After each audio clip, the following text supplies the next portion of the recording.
Bonjour à tous, nous sommes au Mans Classique, vous êtes sur le Nouvel Automobiliste et sur Roadstory. Nous rencontrons aujourd'hui la directrice générale de Alfa Romeo France, Madame Paola Piccheri. Bonjour. Bonjour, buongiorno a tutti. Ah, et en plus ça sonne italien, c'est magnifique. Oui. Parce que Alfa Romeo c'est peut-être la marque la plus italienne de toutes dans le groupe Stellantis. Oui, nous sommes la marque italienne sportive premium du groupe Stellantis, effectivement avec des racines très fortes, avec une histoire, et donc je suis très heureuse de représenter la marque italienne pour la France. Effectivement, vous êtes arrivé il y a 6 mois, me semble-t-il. Il y a 6 mois, donc je suis arrivée au 1er janvier. J'habite en France depuis plus de 10 ans maintenant, donc j'étais déjà en France et déjà dans le groupe Stellantis, mais au volant de Alfa Romeo pour la France depuis 6 mois. On aura peut-être l'occasion d'en reparler tout à l'heure, mais pour le moment, ce qui nous préoccupe peut-être, c'est de savoir comment Alfa Romeo se porte en France. Alfa Romeo se porte bien. On termine le premier semestre, donc j'ai fêté hier le premier semestre avec des résultats qui sont positifs et satisfaisants, en progression par rapport à l'année dernière. Donc je fais plus que l'année dernière, même avant l'arrivée de Tonale en termes de vente. Et Tonale qui a été lancé, donc Tonale qui est notre dernière arrivée chez Alfa Romeo, qui est la voiture de la métamorphose pour notre marque. Nous avons ouvert les commandes il y a 2 mois, les précommandes au mois de mars, mais les commandes définitives c'était à peu près il y a 2 mois, et qui démarre très bien. Nous sommes très satisfaits, en phase avec notre vitesse imaginée et définie. Donc c'est un beau début de lancement de Tonale. Quelques chiffres peut-être, ou alors quand est-ce qu'auront lieu les premières livraisons? Et elle commence maintenant. Donc les premières livraisons commencent sur le mois de juillet. J'arrive à suivre les voitures, je les suis, et les voitures elles sortent de l'usine, je sais quand elles arrivent sur le bateau, quand elles arrivent en France, je les suis vraiment dans toutes les étapes logistiques. Donc ils sont arrivés en France à la fin du mois de juin. Et donc les premiers clients seront livrés sur le mois de juillet. Nous sommes très contents parce qu'au final nous avons tenu un délai à 3 mois. Un délai à 3 mois pour un seul lancement, effectivement, alors que c'est un modèle très important. Et il arrive avec pour la première fois des motorisations hybrides. Est-ce qu'on les retrouvera sur les Giulia et Stelvio pour leur donner un nouvel élan de carrière? Alors effectivement, Tonale se présente pour la première fois. Donc Tonale marque le début de l'électrification pour Alfa Romeo avec des motorisations hybrides, 130 et 160 chevaux, et qui ne seront pas les motorisations de Giulia et Stelvio actuelles. Donc pour Giulia et Stelvio, il y a un autre futur dans les phases de renouvellement. Et il y a un futur? Il y a un futur pour les prochaines, oui. Vous disiez que vous suiviez l'arrivée des voitures, en tout cas des nouveaux Tonale. La France est donc un marché important pour Alfa Romeo. Oui. La France aujourd'hui, dans le rythme de prise de commande de Tonale, nous sommes le 2e pays après l'Italie. Ah oui, donc c'est pas de la proximité géographique. C'est pas que de la proximité géographique, donc c'est un très beau démarrage. Nous avons effectivement un réseau de distributeurs qui sont vraiment très motivés. Les vendeurs ont été formés, ils ont essayé la voiture, et ils sont vraiment convaincus du potentiel de la voiture et de la marque du coup. Donc on a une belle équipe motivée, et nos clients, d'abord les alfistes, clients fidèles à la marque qui nous attendaient et qu'on a pu revoir avec une nouveauté incroyable comme Tonale. Et maintenant, on s'ouvre pour élargir un peu la famille des alfistes. Donc c'est l'objectif, est de maintenir notre famille de clients fidèles et élargir un peu la tribu, et donc aller chercher des nouveaux passionnés de la marque. L'objectif, c'est donc de se rapprocher des clubs, des fans de la marque qui ont peut-être un petit peu été délaissés ces dernières années? Alors on a toujours maintenu une relation. Honnêtement, si on a des ambassadeurs fidèles, ce sont nos clubs alfistes. Donc dans tous les moments de la vie de la marque, ils ont été très fidèles et très proches. Ils sont nos meilleurs ambassadeurs, nous travaillons avec eux, et ils sont ravis de l'arrivée de Tonale parce qu'ils y croient aussi, et ils nous aident à faire de Tonale un vrai succès. Donc on les a invités à la preview. Donc quand on a fait notre lancement en mars pour le réseau de distribution. Le club des alphistes était présent aussi, on les a invités parce que ce sont vraiment des clients ça n'avait pas été fait auparavant. Exactement. Et aujourd'hui, nous sommes au monde classique, il y a des clubs évidemment Alpha aussi que nous avons rencontrés, avec lesquels nous avons prévu des animations. Donc c'est nos partenaires et ambassadeurs. Première chose. Exactement. C'est vrai que sur le stand du monde classique, ça se verra sûrement dans notre reportage, vous avez une grande quantité de visiteurs. On sent un élan nouveau autour de la marque. Est-ce que ça se traduit dans le réseau? Combien vous avez encore de distributeurs? Ou est-ce que vous allez en avoir de nouveaux à une perspective de 2 ans, 3 ans? Alors nous avons sur la France un réseau qui va rester stable. Nous sommes sur 110 concessionnaires et ça va rester stable dans les années à venir. Et effectivement, le même mouvement et trafic qu'on retrouve ici dans le stand du monde classique, on l'a retrouvé avec le lancement de Tonale aussi. Donc Tonale était lancé lors des dernières portes ouvertes au mois de juin, c'était le 10-12 juin. Et j'étais vraiment... Pendant les 24 heures du Mans.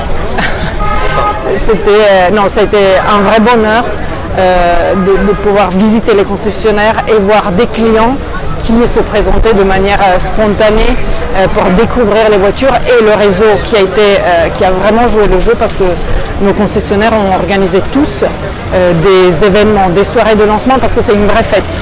Parce que Alfa Romeo, ce n'est pas qu'une marque d'automobile, mais c'est une marque qui a une longue histoire, une passion, vraiment. Toutes les personnes qui travaillent autour de la marque sont des passionnés, y compris nos réseaux de distribution. Et alors, Tonale, c'est vraiment la fête pour nous tous et pour les concessionnaires, les vendeurs, nous et les clients. Donc moi, j'ai pu participer à différentes soirées et j'ai trouvé toujours une ambiance incroyable. Justement, mettre en avant le passé quand on a un monde automobile qui est en train de changer énormément, à la fois parce que les silhouettes s'agrandissent, les SUV s'électrifient, voire se digitalisent. Comment est-ce qu'on arrive à articuler à la fois le passé avec l'avenir? Est-ce que c'est si conjoint ou est-ce qu'au contraire ça se disrupte et l'un argumente sur l'autre? Alors moi je pense qu'avoir des racines solides et une histoire forte comme celle de Alfa Romeo, c'est un capital incroyable. Pour moi, Alfa Romeo, c'est vraiment une marque iconique et nous nous appuyons beaucoup sur notre passé. Parce que c'est important pour donner l'élan pour la marque pour le futur. Évidemment, ce sera un futur différent parce que le monde change, parce qu'on passe à l'électrification, à la digitalisation. Mais avoir les racines fortes, ça va nous permettre de voler encore plus haut. Et on respecte beaucoup ce qui a été fait dans le passé par les personnes qui ont fait les 112 ans de la marque. Et c'est très important. Nous avons un capital iconique qui a un vrai avantage et ça va nous permettre de décoller rapidement et très haut. Excusez-moi, ça peut permettre aussi de développer des produits dérivés peut-être? On sait que Citroën et aussi dans la concurrence Renault ont des boutiques de produits dérivés assez développées. Dérivés, vous entendez? Des miniatures, des objets autour de la marque. Ah oui, bien sûr, oui. Ça aussi, il faut aussi, pour une autre raison, Alfa Romeo est une marque qui est présente aussi en Formule 1. Donc, et ça, on est très orgueilleux de ça parce que la Formule 1 pour nous c'est notre laboratoire technique et c'est un volant pour notre image et pour notre sportivité qui est très important. Et donc effectivement le fait de créer, comme vous dites, des produits dérivés qui puissent faire sentir nos clients partie d'une tribu, la tribu des alphistes et de la tribu Alfa Romeo. C'est très important. Je reviens sur le Tonale. Vous disiez que le véhicule avait une très bonne prise de commande. On sait aussi qu'il a une forme d'hybridation qui est plus simple que des hybrides rechargeables ou des électriques complètes. Est-ce que ça signifie que les livraisons vont être plus faciles à faire, plus faciles à donner face aux pénuries de composants ou de semi-conducteurs? Non, c'est pas lié à... je ne sais pas si j'ai bien compris la question, mais vous dites, puisque c'est un mild hybrid, on est capable de livrer plus vite. Exactement. Concrètement, si moi je me rends en concession aujourd'hui, est-ce que dans 3 mois, je sais que j'aurai un Tonale entre... Alors ça oui. Effectivement, aujourd'hui, on est sur un délai à 3 mois. C'est comme je vous disais, on commence à livrer les premières voitures, donc on maintient notre engagement et la marque, et ce sera la même chose avec l'arrivée de l'hybride rechargeable qui est sur la deuxième partie de l'année. Donc on va ouvrir les commandes du diesel normalement avant l'été et l'hybride rechargeable ce sera sur la deuxième partie de l'année, sur le dernier trimestre. Mais on va tenir nos engagements. Donc à ce stade, on a des délais qui sont vraiment un point de force pour nous parce que nous arrivons à maintenir nos promesses avec nos clients.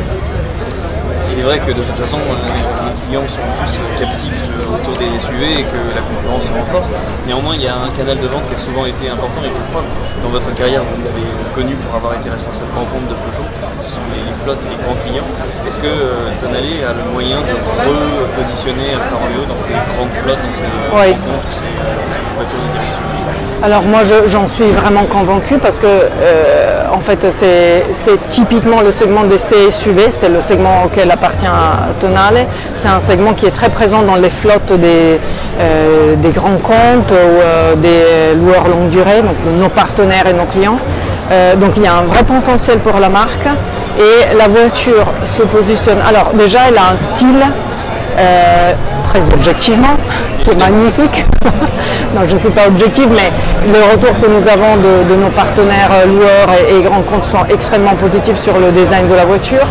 Ils ne l'ont pas tous encore essayé. On a commencé à faire des événements pour les clients B2B récemment, dès qu'on a eu les voitures, et ils sont tous enthousiastes.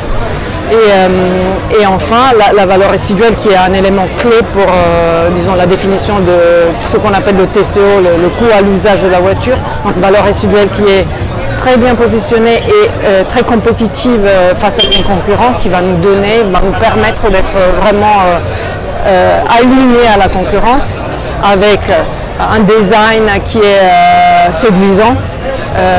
Alfa Romeo, une marque forte, une image sportive, mais une voiture qui est pas une voiture de course, hein, donc c'est une voiture pour tous les usages, tous les jours aussi. Et donc moi je suis confiante, et d'ailleurs je vous dis que le succès de Tonale passera aussi par le succès du B2B, donc il faut absolument qu'on ait un succès dans ces canaux de vente, parce que ce sont nos partenaires, parce que ce sont des ventes peut-être un peu plus longues, mais stables, et nous avons tout le potentiel pour réussir, et les premiers signaux sont positifs. Donc, est-ce que ce sont des signaux chiffrés ou est-ce qu'on aura les chiffres un peu plus tard? On aura les chiffres un peu plus tard, mais je vous dis qu'on est très content. On est très content. Ce qu'on a également comme plus tard, c'est le redéploiement de la gamme Alfa Romeo. Les bruits parlent beaucoup d'un SUV de type inférieur, peut-être sera-t-il appelé lui aussi du nom d'un col, comme le col de Nero. Est-ce que on peut savoir quand est-ce que ça arrivera? Alors effectivement, il y a un plan produit qui est défini pour Alfa Romeo qui est très clair. C'est un plan de produit à 5 ans qui a été validé et financé. Donc moi, je connais tous les lancements chaque année. Donc ce que je peux vous dire, c'est ce qui a été validé et financé, c'est en lancement par an ou en événement produit par an sur les 5 prochaines années. Le plan à 10 ans est en cours de définition, mais d'ici 5 ans, on connaît exactement ce qui va arriver. Ce qui va arriver, c'est une électrification de Alfa Romeo, une électrification qui est au service de la sportivité de Alfa Romeo. On démarre avec Tonale, mild hybride et après hybride rechargeable. 2024, effectivement, c'est un B SUV. Le nom, je ne sais pas si ce sera Brennero ou pas. Je ne sais pas vous dire. Ce ne sont pas les cols qui manquent en Italie. Non, exactement, on en a beaucoup. Et ce sera une voiture électrique et mild hybride. Et après, 2026, une autre voiture qui sera 100% électrique.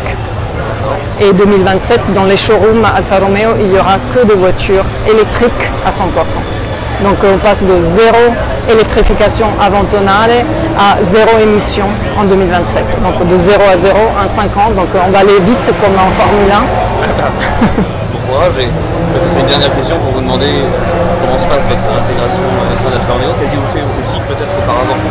Alors moi j'ai la chance d'avoir une expérience. J'ai à peu près 25 ans d'automobile. La première, je suis italienne de Turin, donc, qui est la ville de l'automobile. Donc moi j'ai commencé 12 ans chez Fiat en Italie. Ensuite j'ai quitté le groupe Fiat pour passer chez PSA, d'abord en Italie et après en France. Donc j'ai passé 12 ans chez PSA, ex-PSA en France. Et après il y a eu Stellantis, donc la fusion des groupes Fiat et PSA. Donc l'intégration pour moi ça a été une espèce de retour aux origines, déjà parce que c'est une marque italienne et parce que c'était mes anciens collègues que j'ai revus. En fait, ils étaient là. Donc honnêtement, pour moi, c'est un match incroyable en termes de culture d'entreprise. Les deux cultures, je les connais. Et même ce match incroyable. Je suis italienne, mais j'ai décidé de vivre en France. Donc, et je dois développer une marque italienne pour la France. Donc ce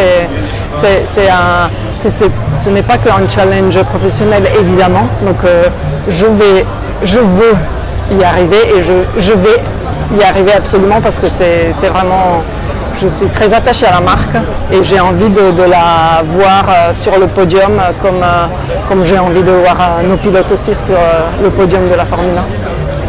Merci Madame Bichiri et très bonne lecture à vous, bon visionnage, très bonne journée à vous. Merci. Merci beaucoup.